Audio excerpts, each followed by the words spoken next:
Warm welcome to everyone here at day two of the Conscious Woman Summit. My name is Sri Lakshmi and I am the Client Services Manager at Shenomics. After this rejuvenating experience, thanks to Namrata, we are moving on to our next panel discussion, which will be on the topic of conscious consumption, the power of choices. As holistic individuals, we have to practice living with awareness, not just in our professional lives, but our personal lives as well. And how we consume is a big portion of that.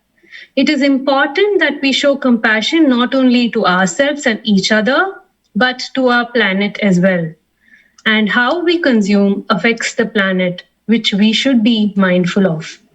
Without further ado, please join me in welcoming our expert panelists, each of them practitioners who live and lead by example to talk about the power of choices. On our panel, we have Gayatri Gandhi, the founder of Joy Factory, Shivangini Padyar, co-founder at the Summer House, Sarah Edwards, founder and CEO of at Copper and Cloves, Seher Mansoor, founder and CEO of Bare Necessities, and our lovely Namu Kinney, co-founder and CEO of Happy Healthy Me Organic, who will be moderator for the session today. Over to you, Namu.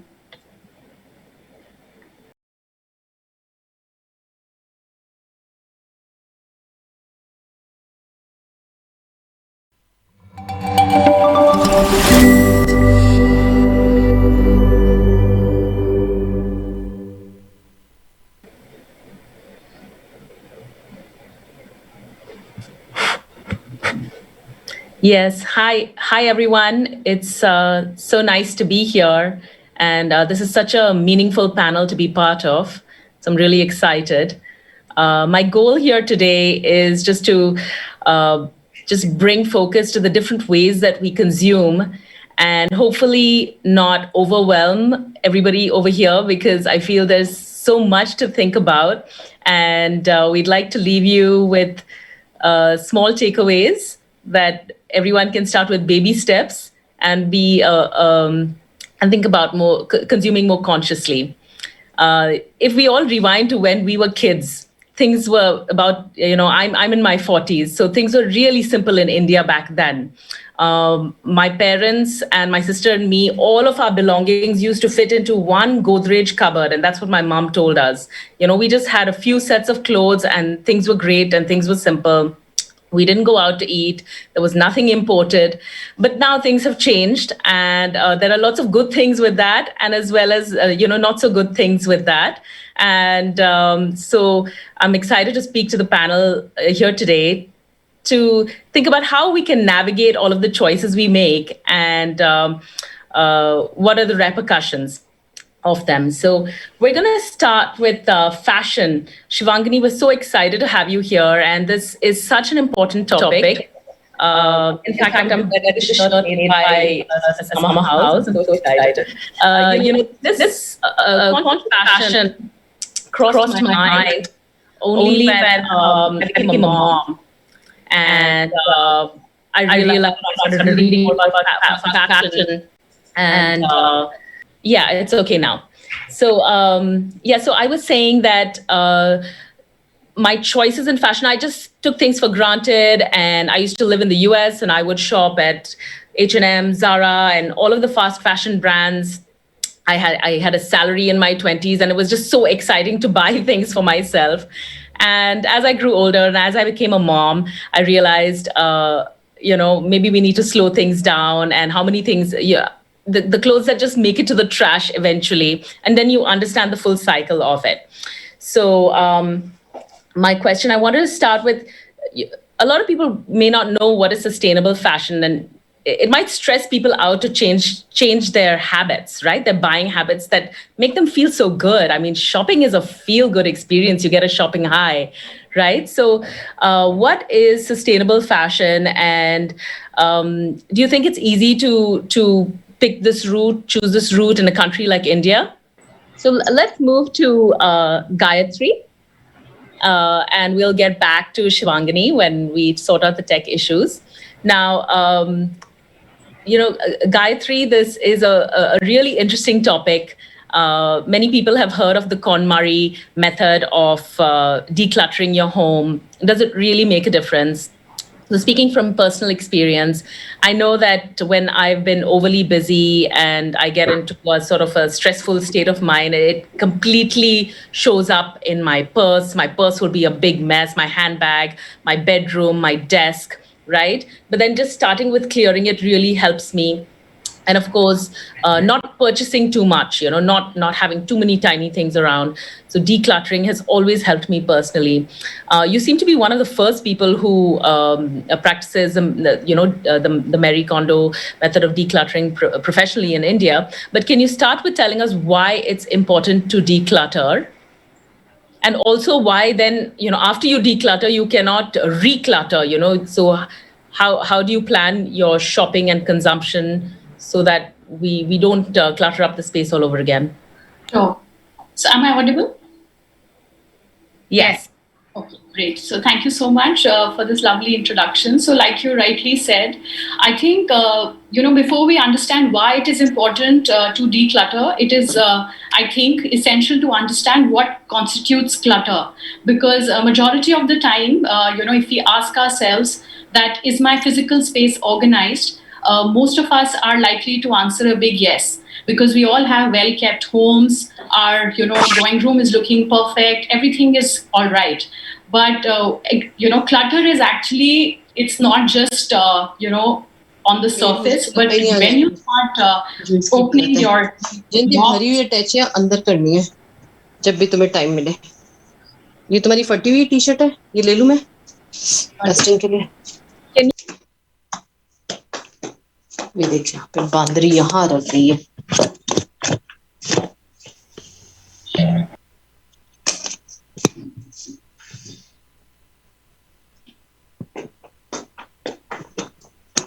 On the surface, we all have very well kept homes, organized and neat on the surface. But it is only when we start opening our lofts, our stores, our kitchen cabinets, those trunks, those unused suitcases, that's when we realize and we open our life to clutter. And, more often than not, clutter is actually hidden in the most unobvious of places that are invisible to the eye. So that's the thing, that a lot of us don't know what constitutes clutter, and which is why people sometimes don't feel the need that they need to declutter. But going forward, I think cluttered surroundings or unorganized spaces have such a deep impact, not just on our physical, but also on mental and emotional well-being of a person. And which is exactly what even you mentioned, that how when, you feel stressed, you want to just clear out the space which is in front of you. And in fact, science and studies are now proof that the physical clutter really competes for your physical attention. It really decreases your performance, reduces stress, and in fact, really increases your stress levels to a different, all-time high. And the thing is that we seldom acknowledge that the cause of our problems is related to clutter, because clutter is nothing but blocked energy. And a lot of times when we don't realize that, we tend to blame other factors in our life. And why I want to say this here is because I remember when I first started decluttering, and I thought that I will take this up, seriously. And I came, when I read the Marie Kondo books, I was so excited, so fascinated, that I started decluttering that very day. And my husband was like, "What's wrong with you?" I said, "No, you need to see the difference." And when I started helping him also declutter, that's when his areas that were blocked, his business assignments started coming in, and a lot of projects opened up for him. And the great thing was that he came himself and acknowledged to me that I have been working hard, I have been doing everything, but I feel because I had been neglecting this one particular area in my life, thinking that I'll do it later, or you just want to postpone it.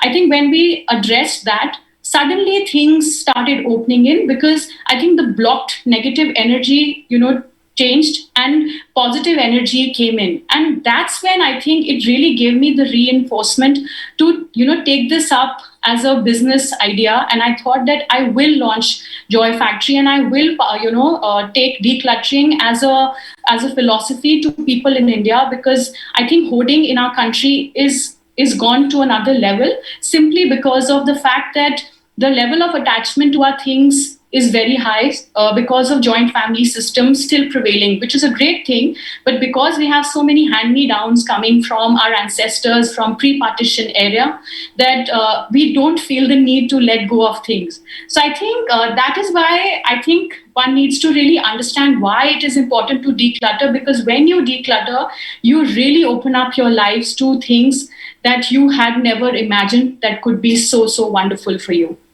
That's a great point that you made. That's a great point that you made. So, we inherit these things, or we have these emotional attachments to too many things sometimes. And then I always think of it this way: you don't own those things, they own you, right? So that's something to be aware of. I'm curious to know, what your life was like before you made this big transformation. And can you give us specific examples of how your life changed? Yeah, absolutely. So also give us a timeline. I mean, how long have you been doing this? Sure. So actually, I have been a fairly organized person from the start, which is why I even felt the need to read a book like this, because I'm sure not everybody will pick up a book like this to, read. So I did definitely have some, fascination towards this concept. But otherwise, I have been a media professional, and I worked for Discovery Channel for 10 years. And I then took a sabbatical for, about a year, which is when I came across these books by Marie Kondo. And this was about 6 years ago. And I think I was so fascinated. It just made so much sense, because like I mentioned, that when I started applying the KonMari method and the decluttering philosophy in my own life, I saw the changes exactly how Marie suggests in her book, that life changes, your relationships become better, your approach to life completely changes 365 degrees. And of course, you start saving a lot of money, because I think you're not, spending money mindlessly, and you're conscious of asking this very wonderful question that Marie asks: does it spark joy? Because I think the whole idea of asking that what makes me truly happy, I think really starts not just with your physical space, then eventually it becomes your life philosophy, and you start questioning every aspect of your life. And which is why I feel that there is a big shift that has happened in my own, life as well. And that's, I have seen, over the last 4 years since the time I launched Joy Factory, that so many things have changed because of that. And one thing I wanted to mention here, that I have worked with a lot of clients, but one of them was a very severe case of OCD. Her condition was so severe that she used to wash her hands at least 100 times a day. And before that, I didn't realize that OCD could be such a big problem. But, this whole aspect of me working with her, because I had to, go beyond my physical capacity. It was not just physical work anymore, because I had to heal her through the process of decluttering and tidying. And, usually my sessions are 3 to 5 hours, but with her, I was working 10 to 12 hours, because most of the time that she was only talking to me. And I think I listened to her without being judgmental and counseled her and her family. And the journey has been so wonderful, because now she is in a rehab and she's recovering. And now when her mother calls and tells me that how this whole journey of decluttering has truly, truly helped her, I think that's when I feel, and it's like a stamp on the work that I'm doing, that, wow, you have made such a positive impact on someone's life with such a simple act of tidying and decluttering, like nothing, such a big thing. So I think that is one of the most, gratifying aspects of my life and my work. Gayatri, you mentioned in the beginning that everybody is organized, but maybe you say that because you are organized, right? Not everybody is organized. Not everybody would have made their bed today. Okay, so thinking of that person in mind, all right? Somebody who really, but of course they want to be a neat person. The aspiration is there, but maybe they've gone too far, all right? So keeping them in mind, can you give us 3 tips on how we can begin. Think of baby steps, all right, in terms of both decluttering and our consumption. So that is basically the recluttering, as I call it, what we're bringing back into our homes and our spaces and our lives. Please give us 3 tips that people can use and implement right away. Right, absolutely. I think one of the key tips that I always give, which you mentioned yourself, is to first make your bed every day, because that is instantly you can make your room look absolutely tidy, and there's no effort in that sense, because when the folded quilt is in front of you, suddenly you feel a feeling of accomplishment first thing in the morning. The second tip that I want to share is that when you take out something, please put it back, because cluttered is nothing because of somebody else doing it. Clutter happens because you have done it. And the third aspect regarding consumption is that I feel one practical tip that I do a lot and I help my clients to do is because I think consumption is so high due to the onset of platforms like Amazon and Flipkart, we mindlessly keep shopping and just putting our money in that. So I think one way to stop ourselves from doing so is by if you like something online, put it in the cart, let it there be in the cart, but don't go to the buying option and don't buy it, because when it's there in the cart also, it gives you a sense of satisfaction that you're there and yet you have not bought it. So I think that has truly helped a lot of my clients also, and I have seen it that just by adding it to the cart and not going till the buying option is somewhere that you put a stop to it. And one last thing that I want to share is that please ask yourself every day, is my day sparking joy? Is my thing sparking joy? I think when you get the answer to both of these, life becomes very simple and it just is so exciting. Yeah, thank you so much for that. That's a lot to you've left us with. And I hope everyone finds that useful. Let's move to Sarah. Conscious food is very close to my heart.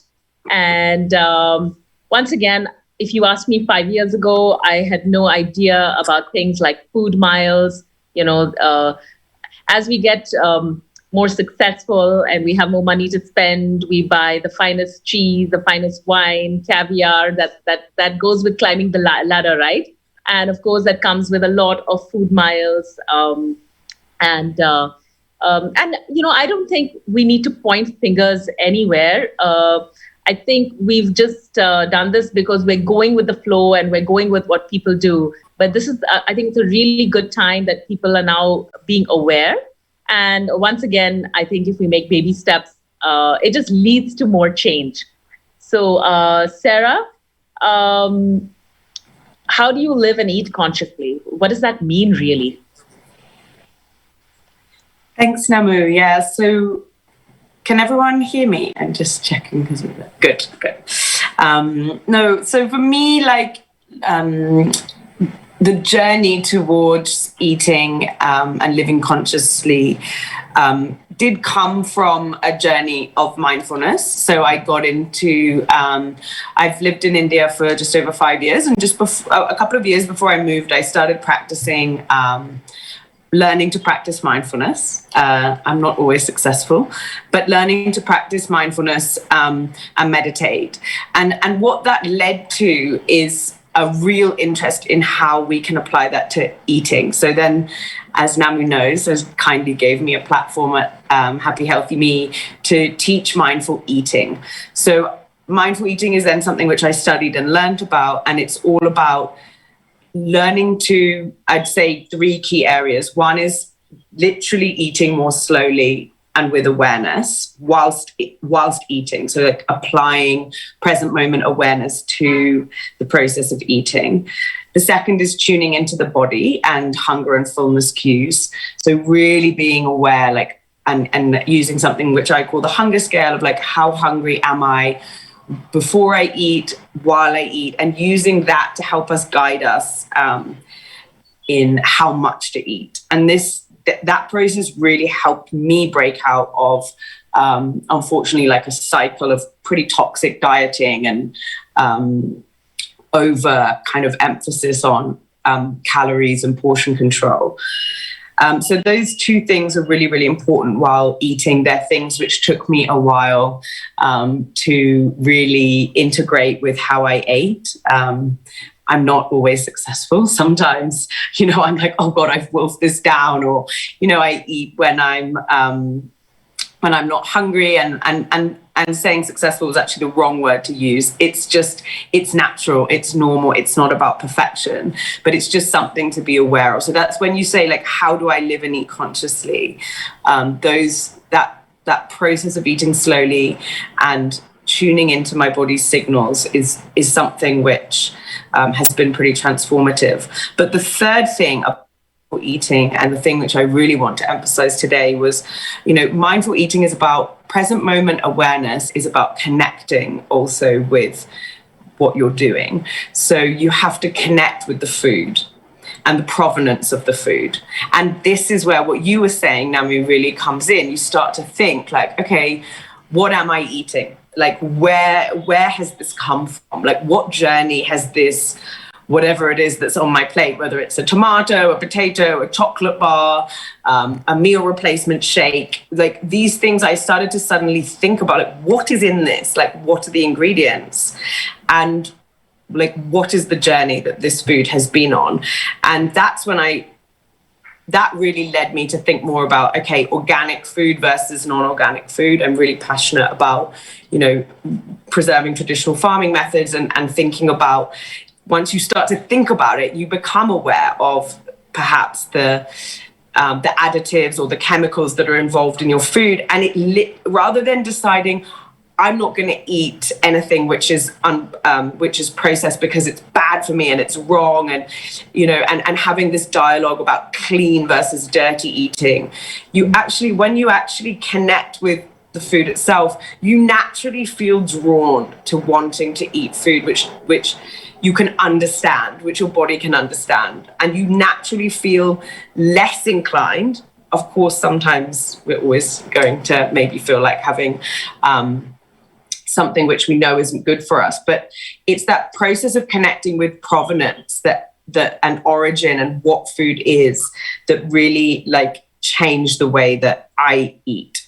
So that moved me away from not eating processed food, not because I couldn't eat it, because I was on some diet which had labeled it as a as a bad food which I shouldn't eat, as a cheap food, but actually because I started to think about it and I didn't want to eat it. And actually the process for me also did lead me to eat plant-based, because and moving to India accelerated that, because I think where I'm from in the UK, they're very good at branding chicken as like, oh, it's farm free range, this chicken, there's like a picture on the front of like a chicken running in a field, and you think, oh, that chicken is fine. And when you come to India, you're confronted with the chickens on the side of the road or in a truck. And that really helped me to connect with what I want to support through my food. So conscious choices, meaning like, if I'm buying this, I'm also supporting that industry. And the fact that I think in India things are less, there is less branding when it comes to meat products, forced me to confront what was really happening. So that did lead, I did gradually and very slowly transition to a plant-based diet, where I just love to celebrate the food and the plant-based food that is available here. And I think the other thing about moving to India, which is really interesting, is in the UK, in the typical supermarket, like so much of the produce is imported. Like there might be mangoes all year round. Mm-hmm. And of course, in the summer, they're coming from India, and then in another time of year, they're coming from somewhere else. You as the consumer aren't really aware of that. And the price of them doesn't change that much. Whereas in India, like if I want to buy blueberries, I have to spend like almost $1,000 on a small punnet of blueberries, which have been imported. Whereas the local food is like significantly 10 times cheaper.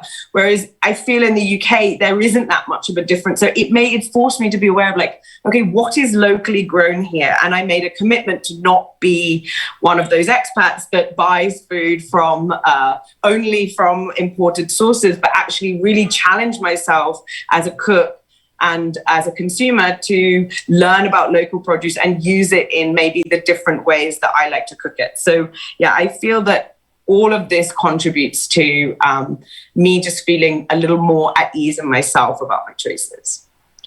So you've made some, well, actually, before we get to the last question, I wanted to understand the social implications of these changes that you've made.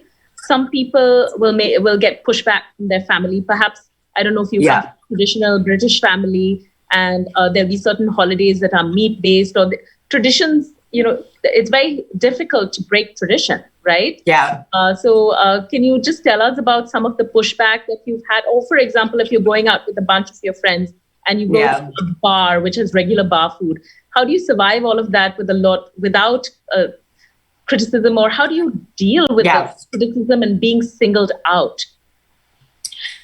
Yeah, I mean, honestly, it's all about compassion. I think the first thing is always recognizing, like you said, and I think it's really great you're sharing that, like none of us here are pretending that we were born these like conscious eco warriors. Like we weren't. And a few years ago, I was not really aware of plastic use. I was not really aware of the impact of my food choices.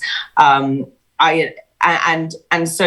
the first thing is for me, like a real commitment to no judgment and compassion. Like I can tell my story about what raised my own awareness and how that impacted my choices. But, it's also, I think not getting into battles with family when they do challenge you is really important. You can't shame people into changing, and you have no right to also, because you've also been in that situation. So I think that's one thing, is just recognizing, and I don't mean it in a superior way, like, oh, well, I'm here and you're still there. I just mean compassion for where everybody is, like, and we each have our own impacts in different ways. I mean, I might eat less meat, but then up until the pandemic, I used to get on a plane very, very regularly. So it's about not also thinking about superiority. I think that's really important because, honestly, I wasn't shamed into changing. It was a conscious choice through, I did have friends who were vegan, and I had people around me who inspired me, but ultimately it was a personal transition. So I think that's the first thing. I think the second thing, as you said, but it's still difficult. I mean, there are literal practical and logistical and traditions that become a challenge. Again, I think it's, not getting confrontational about it. I'm lucky because I am a chef and a cook. And so when it comes to, I'm not relying on other people to cook. I've cooked Christmas dinner, so it's easy for me, if I was to go back to the UK for Christmas, to adjust and just be creative. I think the crucial thing, again, is just not thinking about it as with a lack mindset, like, oh, well, Christmas is all about the turkey or the roast, and that's the centerpiece. And so, what am I going to eat? It's about flipping it and saying, what produce at that time of year could I celebrate and elevate and make a centerpiece? And then everyone actually is a lot more interested in that. I don't know if you remember, about a year or two ago, Oprah promoted plant-based eating. So she went on a 1-month diet where she would have one plant-based meal in a day, because even that has an impact on the environment. Okay. Yeah. So for people who are completely, on a meat-based diet, and haven't explored plant-based eating, I mean, there could be a lot of fear and a feeling of deprivation. What would you give, or people who eat a lot of imported food? I'm just talking about conscious eating on the whole. All right. So can you give very simple advice on how to begin? What are some baby steps that people can take? Yeah, I think I think you've said it, which is baby steps. I don't think overhauling your entire, it works for some people, but I think they're the minority, really. I think it is about baby steps. So if you're starting to think, okay, maybe I would like to eat less meat because I know that it has an impact on the environment, but not then necessarily trying to challenge yourself to give up everything, but rather finding things which you really enjoy eating. And of course, I do recommend not equating like giving up meat with like weight loss and dieting, because I think that happens, and then people get in this mindset of like, well, plant-based eating is just, it's like small eating, it's just minuscule portions, and you're just eating lettuce and it's low it's low calorie, and then people feel unsatisfied, and then they think the problem is the lack of meat, when actually it's just because you're calorie restricting and you're focusing on small portions, or you're focusing on what is ultimately not a satisfying meal. The key things which make a satisfying meal, this is when I put my like nutrition background hat on, is having a proper blend of complex carbs, meaning whole grains, a protein source of some kind, which can include everyday foods like chana or any kind of pulse. Of course, now in India, we've got amazing sources of homemade, like as in Indian-made tofu, which is non-GMO soy, which has really made things a lot easier for me, certainly. And a wide range of colorful fruit and vegetables, and fat, like drizzling oil, not being afraid of fat. Those things make a satisfying meal. And I think focusing on satisfaction from a mindful eating point of view is really, really important. So, I mean, in terms of taking steps, I think it is about finding ways to just create food which, like, to Gayatри's point, like sparks joy. It has to be a joyful experience. And that's really what I'm trying to do with my business, which I know we were going to talk about. Like, it is all about completely flipping it and making whole plant-based food like celebratory, delicious, exciting. And I think one other baby step is about conscious eating, and healthy eating is all about like challenging yourself to try new things. So trying to eat the full range of fruits and vegetables which are available seasonally in the market, and not just getting in the habit of always eating the same things. I think that can really, really help, because once you start to open up in that way, it tends to kind of widen your perspective of what foods we can eat. I think a lot of people are stuck in a rut. Yeah. So Sarah, you've really walked the talk. We can see that, you live and breathe what you're speaking right now. We can see that in the food that you serve. It's all at your cafe, the Copper and Cloves Cafe. It's delicious. It's colorful. It's all local. And I love the way that you package it in eco-friendly materials. So I think it takes time to get where you've gotten, in terms of the way you live and run your business. But I guess you just have to take this first step. If you think about a couple of years ago where you began, I think it is possible to reach where you have. So thanks so much for sharing. Thank you. Oh, we had an interesting question for Gayatri about how do we introduce decluttering to kids?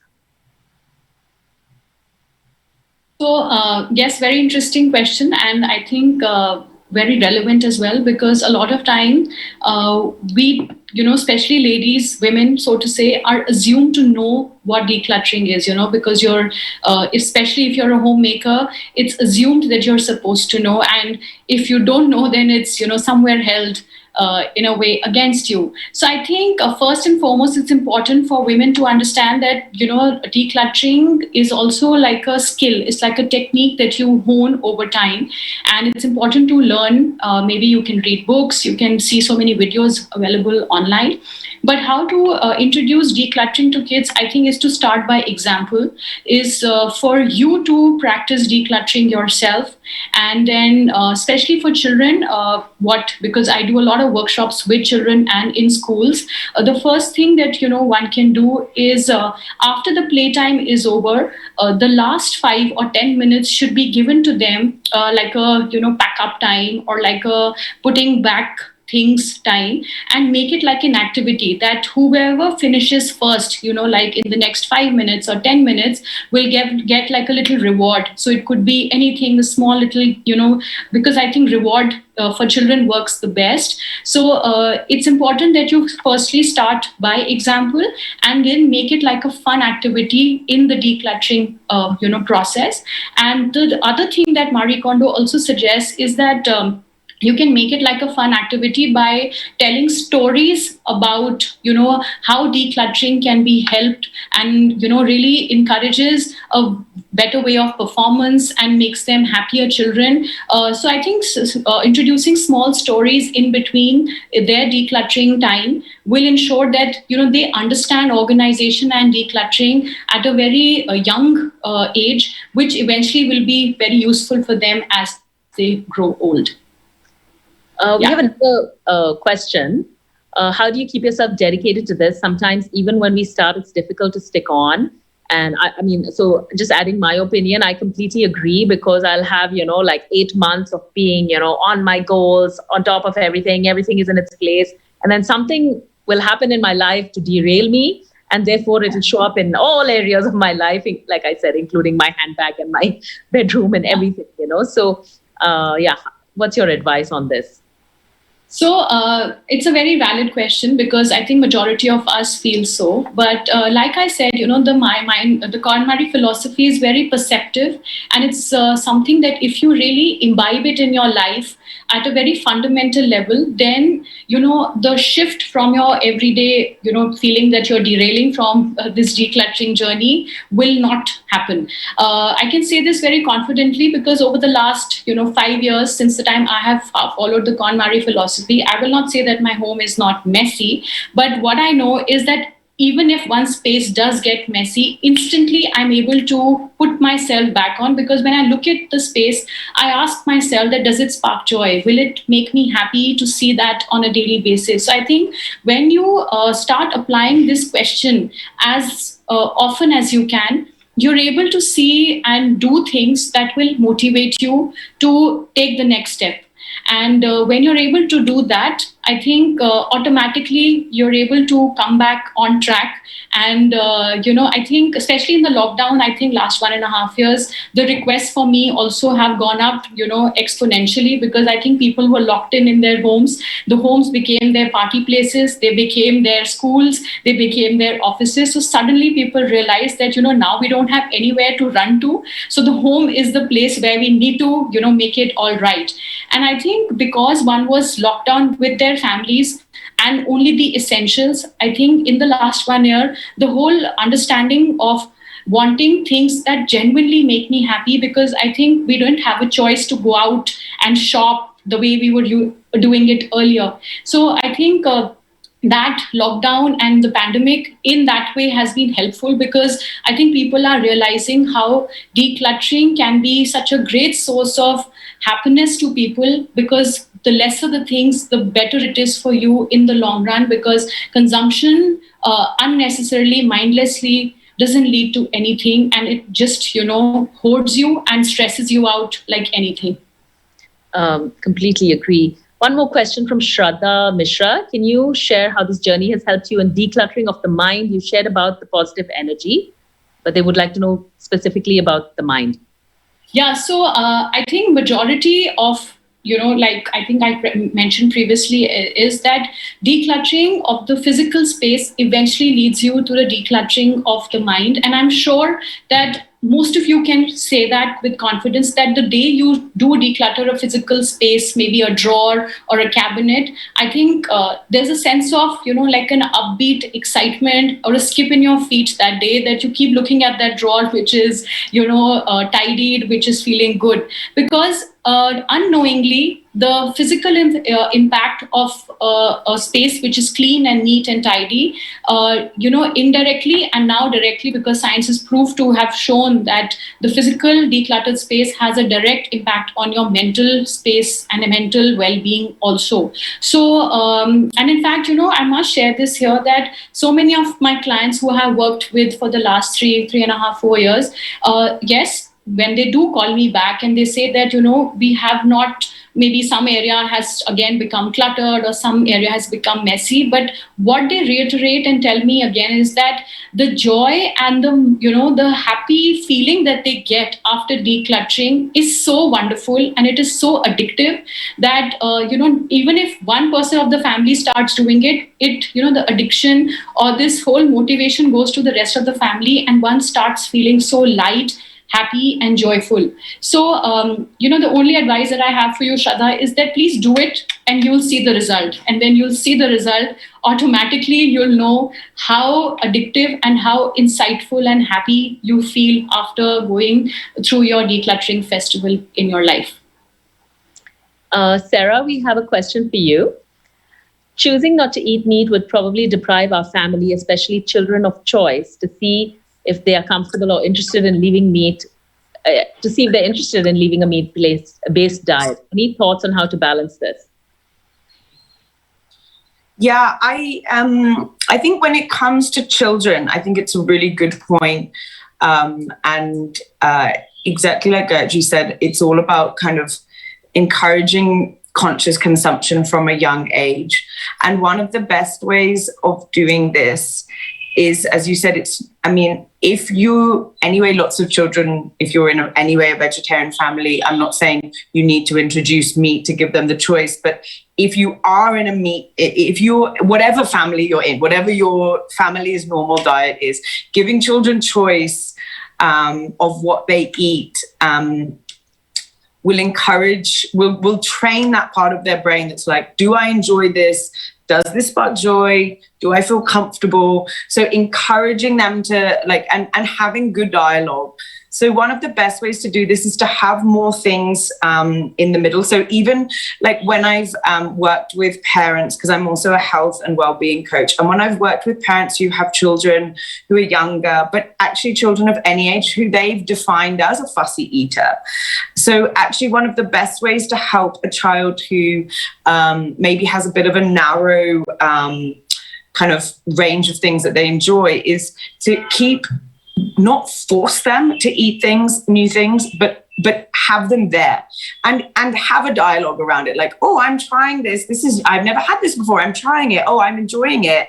Why don't you try it? So having that kind of dialogue with your children, as well as encouraging them to think about, oh, we're having mangoes because it's mango season. What is a season? So like talking to them about seasonal produce. When it comes to meat, it's exactly the same. Not if you feel like you want to give up meat, but you don't want to enforce it on your children, you can still have a dialogue with them about why you're giving up meat and have the meat there. Whether they want to take it onto their plate, whether they want to have some, whether they consciously decide to eat less, but not give it up completely, whether we have a dialogue around like, okay, we're having this because it's a special occasion. It's traditional for us to cook this meat-based dish, but most of the days we won't have meat because of the environmental impact. It is about introducing a dialogue and treating children as capable and conscious beings as well, I think. So dialogue and the choice is, think about a buffet. Like I talk about this more in relation to helping kids who don't like greens, for example, and just helping everybody to remember that it takes between 10 and 20 times of eating something before we necessarily enjoy it. So not giving up in terms of like, if your child doesn't seem to like any greens, not defining that like, oh, my kid doesn't eat this, oh, they only eat beige food, oh, you can't get them to eat anything. You're just further cementing the idea of a fussy eater, and then it becomes a self-fulfilling prophecy because no one will give them new food to try. It's about being super open-minded, and I think that you know, for me, eating less meat came alongside learning to love and celebrate vegetables. And whether you choose to eat meat as a part of your diet or not, I have no judgment, but you have to eat a wide range of fruits and vegetables and plant-based whole grains and legumes and pulses to be healthy.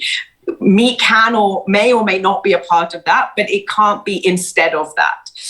So I think the crucial thing is, rather than focusing on what to cut out, it's helping your children to fall in love with the full range of delicious, healthy, whole foods, whether it's fruits, veggies, whole grains, pulses, herbs, spices, encouraging them to eat it through having more of a buffet style where and if they don't like it, just not making a big deal. Whether meat is a part of that buffet, I think is up to you, but I think not either cutting it out or forcing it on children is a good way to help them develop that muscle in their brain that makes conscious choices and doesn't just eat things because they always have, or because everyone else is, or because that's what the easiest thing in front of them is. Yeah, that's a great point. We have to focus on what we're adding rather than what we're taking away. That's a great takeaway. So I think we have time for some questions with Shivangani. I hope our tech is working. Welcome back. Can you hear me now? Yes, great. Oh, thank God.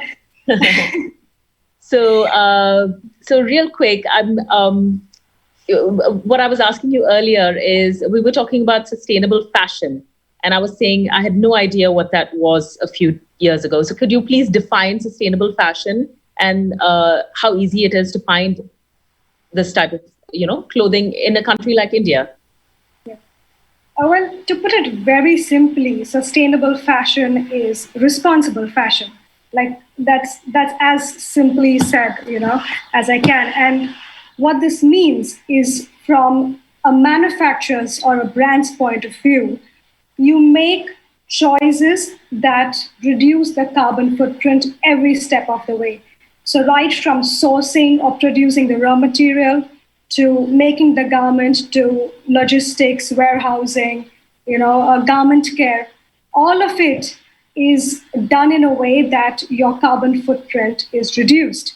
And this also has socio-economic impact, because when you do that, it has a positive impact on, how the farmers are paid, how the factory workers are paid, and the kind of garment the consumer receives, because, she gets something or he gets something that they can use for a longer period of time. So sustainable fashion is just about making the right choices from a brand's point of view, and from a customer's point of view. It's obviously buying something that is well made, and it is about taking really good care of your clothes, because the longer your garment stays in circulation, the longer you use it, the smaller the carbon footprint of that piece of clothing. So I think that whole wear and dispose is the worst thing you can do, when it comes to sustainability. And when, the second part of your question is about what we can do to, get access to sustainable fashion in a country like India. Obviously, there are brands like us, but we don't need to be limited to that. I think one of the biggest misunderstandings that people have is that it's not easily available. It is very easily available. We live in India. You have, fabric stores everywhere. You have tailors everywhere. You have artisans in every state. So it is so easy for us to source fabric ourselves, to make clothing, just go to the local tailor and make the kind of clothing you want to make. You don't have to depend on any kind of brand. You can be extremely sustainable. Take old saris, take new fabrics. Obviously, when you buy new fabrics, be aware of how they're made. But it's very easy to be sustainable, follow sustainable fashion in India. And now there's thrift fashion. I'm still learning about it in terms of its impact overall. But yeah, hand-me-downs, second-hand clothing also seems to be like a great option. So, the reason I'm smiling is because, when you were saying get clothes made, it just reminded me of my mom. So when my mom was growing up, there was no ready-made clothing, and everybody learned, especially women, girls, knew how to sew their own clothes. So every piece of clothing, she even sewed her own swimsuit. Wow. In the 60s out of non-stretch material. So it's really interesting. And I think, even with Sarah and basically all types of consumption, I guess we have to go back to our old-fashioned ways. And if we looked at how our parents and grandparents did it, that was the most sustainable way, because there was no such thing as fast fashion. There was nothing fast then. It was the slow life that we're hashtagging all over the place right now. Our grandparents had it. So we're just on a train right now, and we'll have to get off and take a pause. So one last question for you is that, with social media and also, fast fashion is just so easy, and it's so easy to find. It's easier on the pocket. You get a lot of compliments when you wear it. Oh, well, also with my kids, I can find, slow fashion for myself. But my kids, I cannot imagine them wearing these cottony, loose cotton things. They just want to look like their friends, and they want me to shop at H&M and Zara for them. So what advice do you have to offer for, firstly, the temptation, resisting the temptation of buying something that is so inexpensive? And then how do we do it conscious fashion for kids? Fashion for kids is a tough one, to be honest. I have a kid. I know how tough it is to do it, and I go back to get it stitched because that's what my mother did. And there's just the options are limitless when you start getting the garments made for kids. But in terms of what you spoke about. How do we make conscious choices when it comes, what can we do, with all the social media and all? I think, we constantly see it, I'm sure everyone on this panel who's watching, they already know about the impact of their choices. It's not that we don't know how our choices impact the environment or society.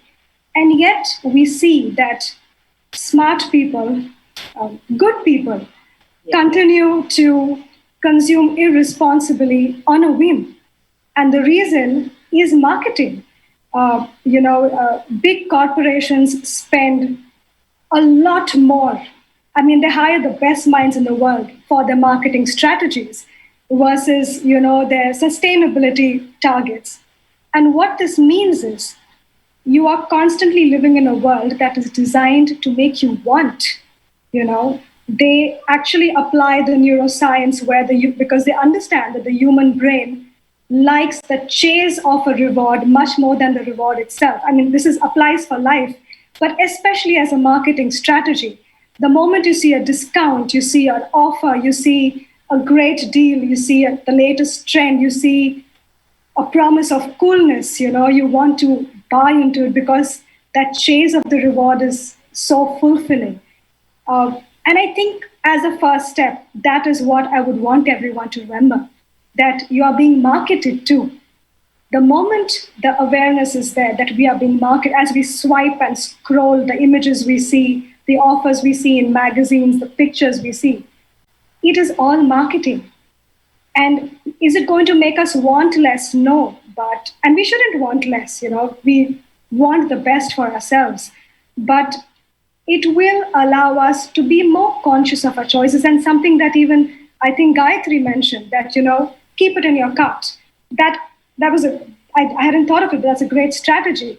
So I think just being aware that you're being marketed to will immediately make you aware of the choices you make.